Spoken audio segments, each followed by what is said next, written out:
The world has never been louder than it is right now. And the people losing the most are often the ones trying hardest to be heard above the noise. Every platform rewarding the loudest voice. Every algorithm favoring the most frequent poster. Every cultural message saying that visibility equals value and that the person winning is the person most seen. And so most people spend their energy trying to be heard, constantly producing, constantly announcing, constantly performing the appearance of progress for whoever happens to be watching. And they wonder why, despite all that noise, despite all that visible activity, and all that effort to stay present in the conversation, something still feels hollow. Something still feels like the real thing keeps not arriving. Carl Jung understood something about this that most modern success culture completely ignores. He said the privilege of a lifetime is to become who you truly are, not who the noise told you to be, not who the performance required you to appear to be, not the version of yourself assembled from other people's expectations and the algorithm's preferences and the crowd's definition of what winning looks like, who you actually are beneath all of it. And becoming that person, the genuine one, requires something most people are genuinely afraid to practice. Genuine silence, the deliberate withdrawal from external noise long enough to discover what is actually driving the internal life, long enough to examine the patterns that have been running beneath the surface of every decision and every reaction, long enough to hear the genuine signal beneath the noise. The Stoics called this inner examination, and they understood that without it, everything built on the outside is constructed on an unstable foundation. Seneca wrote, "It is not that we have a short time to live, but that we waste much of it. And one of the primary ways people waste it is by staying loud about things that do not matter, while never going quiet enough to understand what does." This conversation is about the strategy that most successful people practiced and almost nobody openly teaches. Go silent, not permanently, not as retreat from the world, as the deliberate and strategic practice of turning inward before going outward, of understanding before acting, of building depth before expecting height. 10 lessons, the psychology and the philosophy of why going silent is the hidden strategy of real success. Before we begin, type this in the comments and mean it. I go silent, I go deep, I win real. Lesson 1. The noise is not the path. It is the obstacle disguised as the path. Here is something worth examining honestly. Most of what passes for productivity in the modern world is not productive. It is busy. And busy and productive are not the same thing. Busy is movement without meaningful direction. Productive is movement that builds something real toward a destination that was consciously chosen. And the difference between them is almost invisible from the outside, but enormous from the inside when the honest accounting happens. Jung called this phenomenon living in the persona. The persona being the mask constructed for the world. The professional version, the capable version, the always moving forward version. And the persona can become so convincing, so thoroughly maintained, that the person wearing it genuinely loses track of the difference between the performance and the reality, between what they are appearing to build and what they are actually building. Here is something psychologically important about the modern noise environment that most people have never considered. The brain processes social approval and social threat through the same neural pathways that process physical safety and physical danger. This means that every notification, every like, every comment, every piece of social feedback activates the same survival systems that were designed for genuinely life-or-death situations. The brain treats social visibility as a survival necessity. And this is why going silent feels genuinely threatening to most people, not because it is actually dangerous, because the brain has been trained by a constant stream of social feedback to treat the absence of that feedback as an alarm signal, as evidence that something is wrong, as the social equivalent of being left behind by the tribe. And that alarm keeps most people permanently in the noise, permanently feeding the system, permanently producing content and seeking validation and staying visible, because the alternative feels psychologically threatening even when it is strategically superior. The Stoics understood this dynamic without the neuroscience to explain it. Marcus Aurelius wrote, "Do not indulge in dreams of having what you have not, but reckon up the chief of the blessings you do possess." The honest assessment of what you actually have, rather than the performance of what you want others to believe you have. And that honest assessment requires something the noise actively prevents: stillness. The quiet in which the difference between the appearance and the reality becomes visible. Because in the noise the appearance and the reality blur together. In the quiet they separate clearly. And the person who can see that separation clearly is the person who can actually address it, who can stop building the impression and start building the thing. Lesson 2. Jung's individuation. The process nobody teaches and everybody needs. Carl Jung spent decades developing a concept he called individuation. It is one of the most important and least understood ideas in the history of psychology. Individuation is the process of becoming fully and genuinely yourself, not the version of yourself assembled from other people's expectations, not the version constructed to fit the role your environment assigned you, the actual you.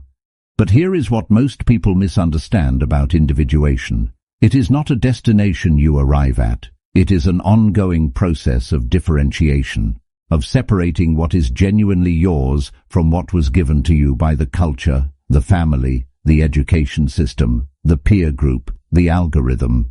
Jung observed that most people begin life by absorbing the values and the beliefs and the behavioral patterns of their environment without any conscious examination of whether those values and beliefs and patterns are genuinely theirs.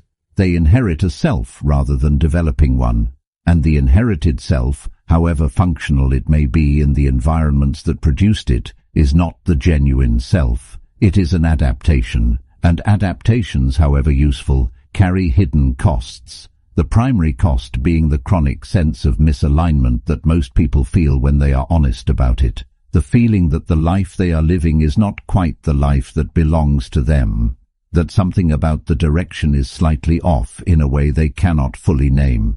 That feeling is not neurosis, it is not ingratitude, it is the signal of the genuine self indicating that the adaptation has been prioritized over the authentic expression for long enough that the gap has become noticeable.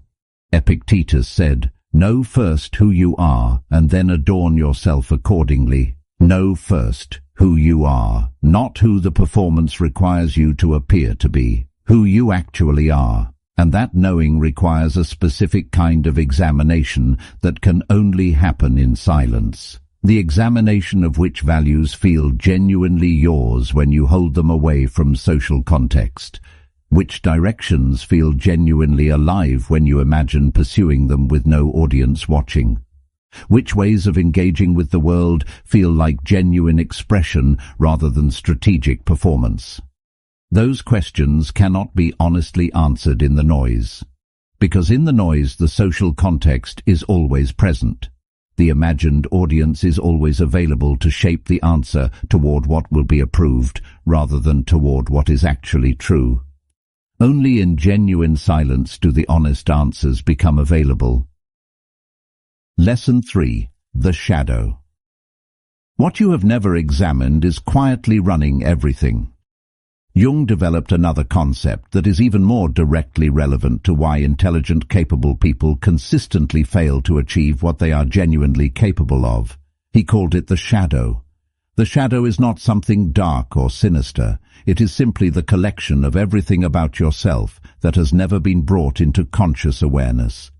The patterns you repeat without understanding why. The reactions that feel disproportionate to the situation that triggered them. The behaviors that undermine your own genuine intentions. The fears that masquerade as practical concerns. But here is the psychological mechanism that makes the shadow so influential. Jung discovered that the content of the shadow does not disappear simply because it is unacknowledged. It operates through a process he called projection. When we encounter something in another person that belongs to our own unexamined shadow material, we experience it as an intensely negative quality in that person, rather than recognizing it as something we have not yet integrated in ourselves. The person who has never examined their own ambition judges others as excessively ambitious. The person who has never acknowledged their own fear presents themselves as fearless, while consistently avoiding situations that might expose it. The person who has never examined their need for control experiences themselves as spontaneous while unconsciously engineering outcomes to fit their unacknowledged preferences. All of this happens automatically, below the level of conscious awareness, directing behavior, shaping relationships, producing outcomes. And the person who has never gone silent long enough to examine it is being directed by it entirely while genuinely believing they are directing themselves. The Stoics understood a version of this deeply. Seneca wrote, "Most powerful is he who has himself in his own power."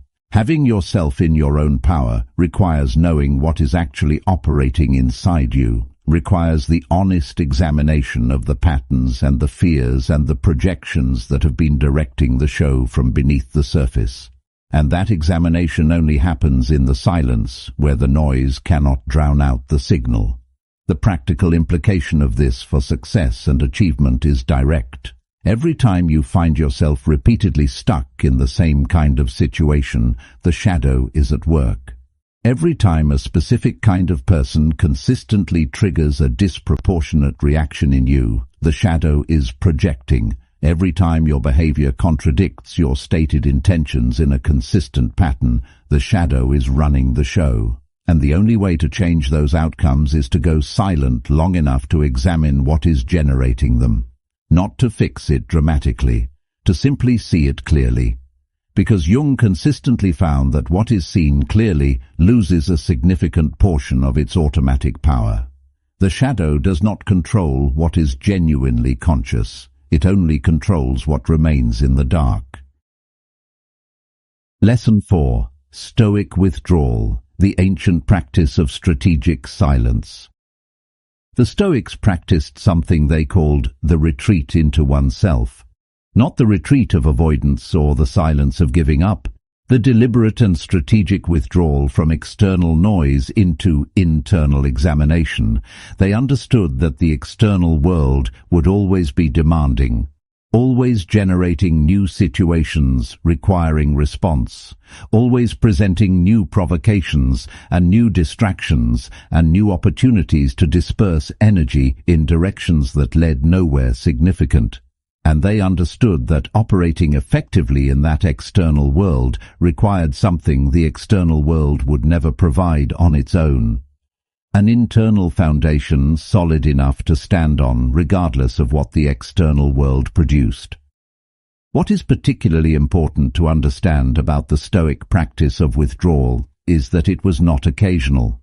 It was daily, deliberate, built into the structure of the life as a non-negotiable practice rather than as something that happened when circumstances allowed.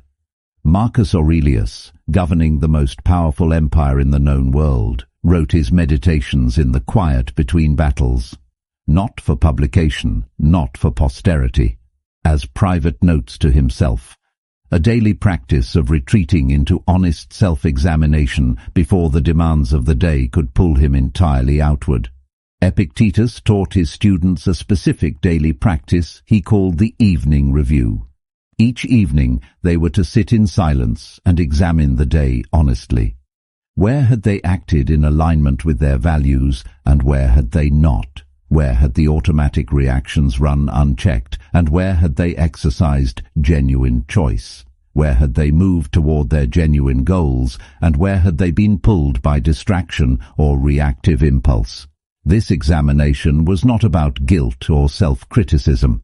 It was about accurate information, about building a genuinely honest picture of how the life was actually being lived rather than how it appeared from the performing of it.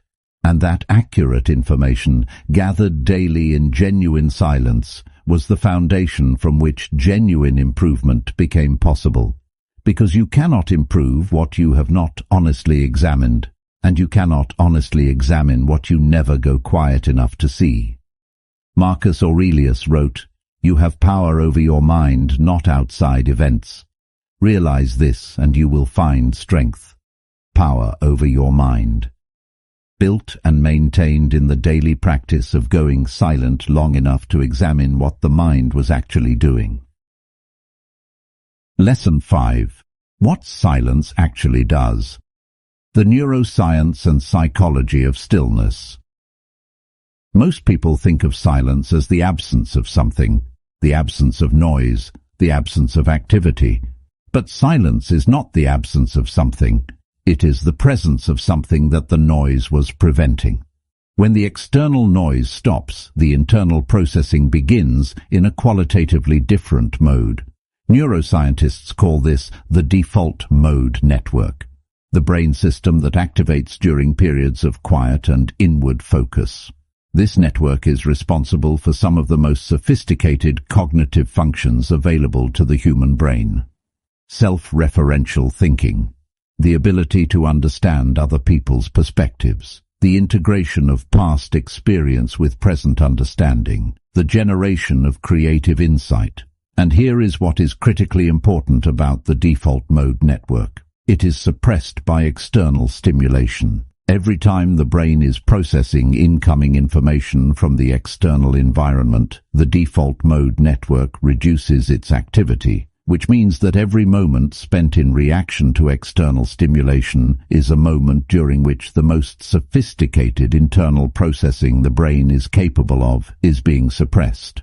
The person who is constantly in reaction mode, constantly processing incoming information from platforms and notifications and conversations and content, is chronically suppressing the very neural systems responsible for the deepest self-understanding and the most sophisticated thinking. And the person who practices genuine silence regularly is giving those systems the space they need to do what they were designed to do. Jung called this the transcendent function, the capacity of the psyche to produce genuine insight and genuine synthesis when given the space that constant stimulation prevents. The insights produced in this mode are qualitatively different from thoughts produced in reaction mode. They are deeper, more connected to the actual situation, more genuinely aligned with what is true rather than what is simply the next available response. Epictetus wrote, "It is impossible for a man to learn what he thinks he already knows." The mind in constant reaction mode thinks it already knows. The mind in genuine silence discovers what it does not yet know. And that discovering is what produces the quality shift in outcomes that people describe when they talk about going silent and coming back with something genuinely different. Lesson 6. The danger of constant performance. Why showing everything builds nothing. There is a specific and under-examined psychological cost to the culture of constant sharing. The culture that says document everything, share every step, perform every stage of the process for an audience. Jung identified a dynamic in clinical work that is directly relevant here. He called it the premature crystallization of the psyche. When a developing insight or a growing capacity is shared publicly too early before it has been fully formed and integrated, something happens to it that prevents it from developing further.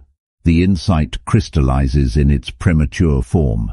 It becomes fixed in the version that was shareable rather than continuing to develop toward the version that was genuinely true, because the sharing introduces a social dimension. The developing thought is now being shaped not only by the internal process of genuine examination, but also by the external process of social reception, by how it was received, by what response it generated, by whether it produced approval or criticism, and those social signals, however subtle, begin to shape the ongoing development of the insight in ways that serve the social reception rather than the genuine truth. The result is a thought that looks fully formed from the outside and is actually incomplete from the inside. A position that has been hardened before it was ready to be hardened. A self-understanding that has been shared before it was fully understood. Psychologically, this produces a specific kind of stagnation. The person who shares too early, who performs the process rather than doing it, stops developing at the level of the sharing. They produce more of the same rather than genuinely deeper understanding, because the social feedback loop has replaced the internal examination loop. The Stoics were deeply suspicious of the impulse to share every step. Seneca wrote, "Retire into yourself as much as possible. Go silent. Do the actual work. Let the results speak when they are ready, not before." Lesson 7. The Persona and the True Self. Jung's most practical lesson for achievement. Jung spent enormous clinical attention on what he called the persona. The word comes from the Latin for mask, the face we present to the world. And here is something specific about the persona that most people never examine. The persona is not constructed deliberately. It is constructed in response to the environment. It is the shape the self takes in order to survive and function in the specific social context it finds itself in. The child who learns that emotional expression produces withdrawal from caregivers develops a persona of emotional containment. The student who learns that intellectual performance produces approval develops a persona of competence and capability. The professional who learns that confidence produces opportunities develops a persona of certainty, even in situations where genuine uncertainty would be more accurate. All of these are adaptations, genuinely useful in the contexts that produced them, and genuinely costly in the ways that adaptations always are, because every adaptation involves a trade-off. The persona gains social function by suppressing aspects of the genuine self that the social context does not reward. And those suppressed aspects do not disappear. They go into the shadow. They become the unexamined material running beneath the surface. They become the gap between the performing life and the genuinely lived one. Marcus Aurelius wrote, "Never esteem anything as of advantage to you that will make you break your word or lose your self-respect." The person who has exchanged their genuine self for a persona that serves external approval has, in the deepest sense, lost the self-respect that comes from genuine alignment between who you are and how you live. And recovering that alignment requires going silent long enough to distinguish between the persona and the genuine self. To ask honestly, which of my values are genuinely mine, and which did I absorb from the environment to survive in it?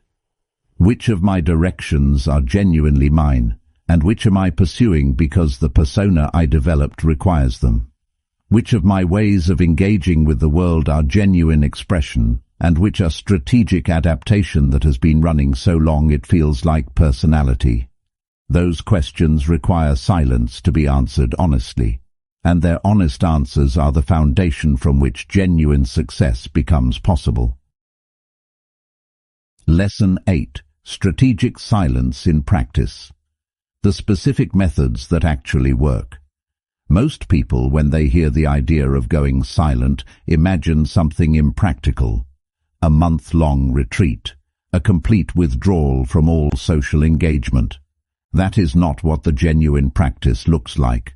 Strategic silence, as both Jung and the Stoics practiced and taught it, is practical and immediately available within the ordinary structure of daily life. Here are the specific methods that work. The first is what Jung called active imagination, not passive daydreaming.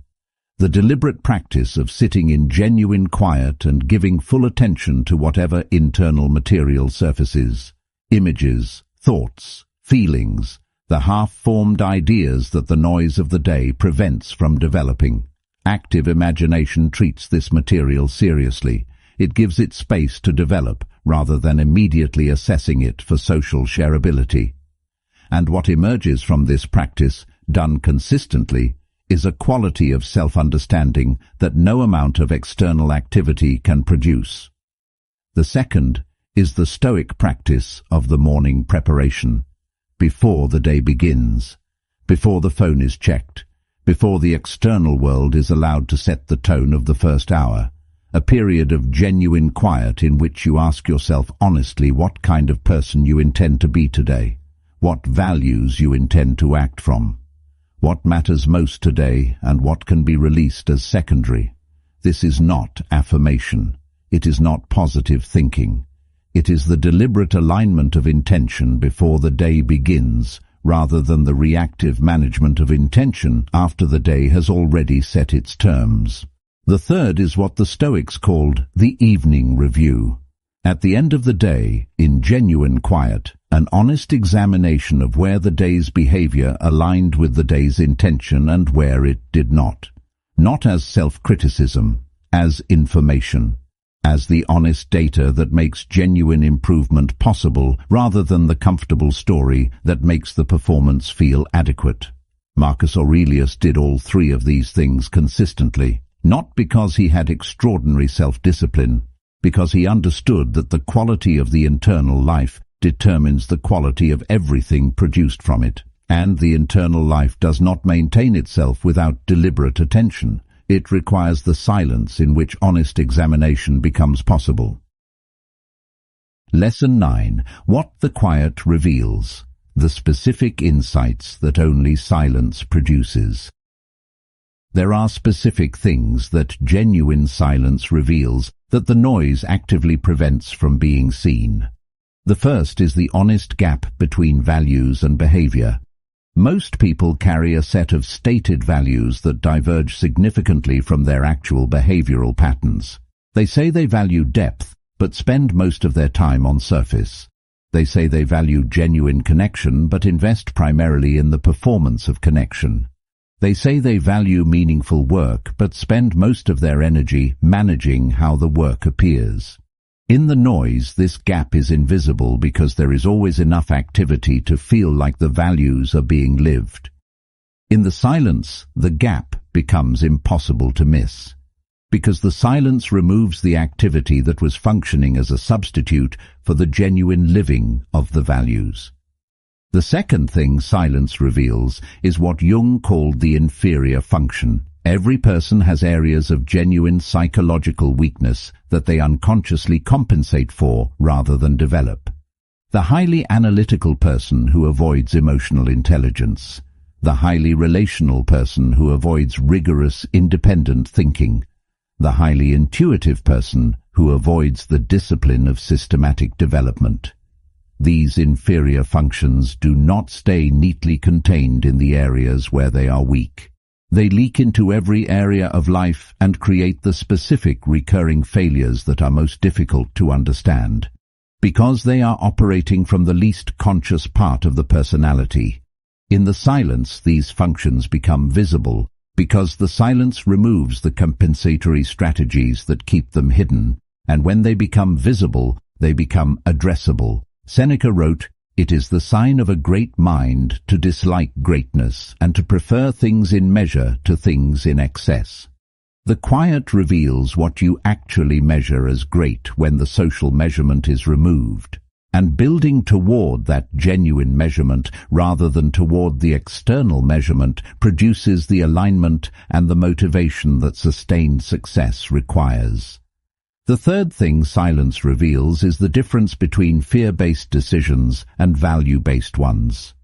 Most people, if they examine their decisions honestly in the quiet, discover that a significant proportion of what they do is driven by fear rather than by genuine intention. Fear of falling behind, fear of irrelevance, fear of being seen as insufficient. All of this masquerades as ambition and drive and the healthy pursuit of success. In the noise, it is indistinguishable from genuine motivation. In the silence, the difference becomes clear. And the person who can distinguish between what they are genuinely moving toward and what they are unconsciously fleeing from makes categorically different and categorically better decisions. Lesson 10. Go silent. Win big. The complete strategy and why it works. Everything in this conversation has been building toward this. The complete picture of why going silent is the hidden strategy of real success and how to use it deliberately. Here is the honest and complete summary of what the silence actually does and why it produces the results that the noise cannot. Silence gives the default mode network the activation it requires to produce the deepest and most sophisticated cognition available to the human brain. The self-understanding, the integration, the genuine creative insight that constant stimulation suppresses. Silence makes the shadow visible.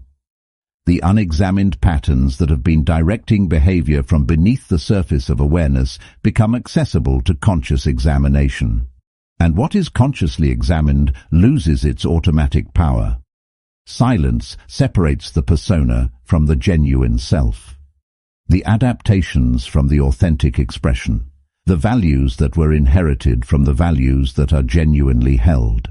And that separation is the foundation from which genuinely aligned and genuinely motivated action becomes possible. Silence reveals the gap between stated values and actual behavior, between the life being performed and the life actually being lived. And that gap, seen clearly, cannot be maintained. It demands either the honest acknowledgement that the performance is the priority or the genuine realignment of behavior toward the stated values. Both are more useful than the comfortable ambiguity that the noise maintains, and silence stops the premature crystallization of developing insights. It gives the genuine thinking room to develop fully before it is fixed by the social reception of sharing it too early. The Stoics and Jung are pointing at the same essential truth from different directions. Jung said the privilege of a lifetime is to become who you truly are. Marcus Aurelius said you have power over your mind, not outside events. Epictetus said know first who you are and then adorn yourself accordingly. Seneca said retire into yourself as much as possible. All of them saying the same thing. The genuine life, the powerful life, the successful life in the deepest and most lasting sense is built from the inside, from the self that is found in the silence, not from the performance that is maintained in the noise. This is not a rejection of action. The Stoics were intensely practical people who believed deeply in engaged action in the world. Jung was not recommending withdrawal from life. He was recommending the internal work that makes the engagement with life genuine rather than performed. The silence is in service of the action.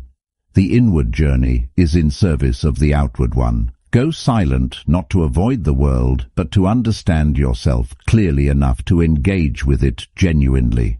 To build from a foundation that is actually solid. To move in a direction that is actually yours. To produce something that is actually real rather than the impression of something real. That is the hidden strategy, not louder, quieter, not more visible, more deeply understood, not more performing, more genuinely building.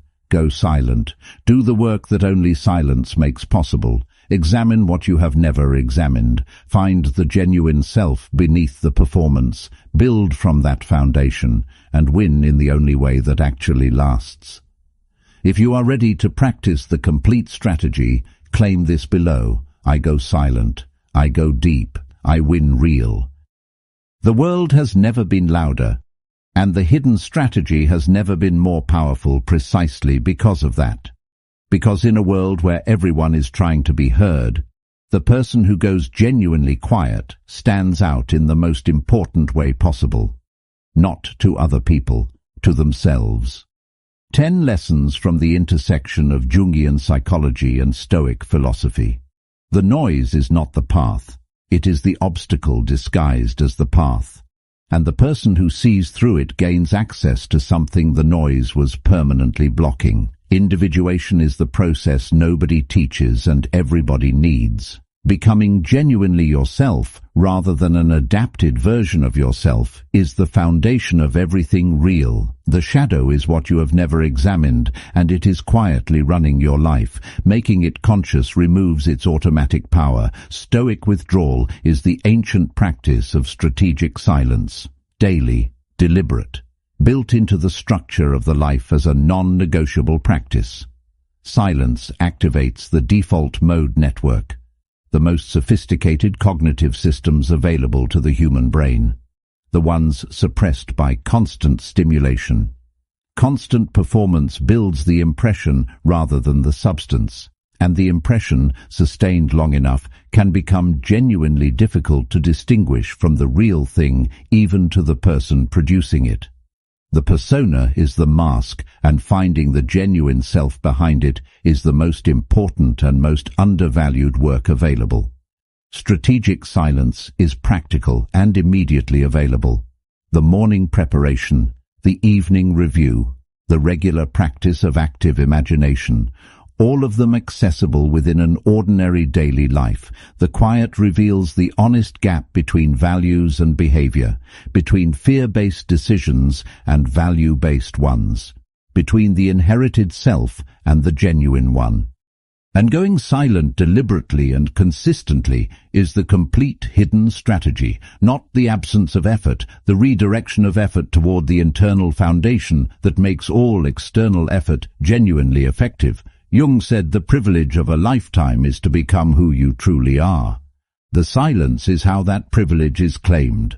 Go silent, win big. Not because silence is passive, because silence is where the real work happens. And the real work is the only work that produces anything genuinely worth having.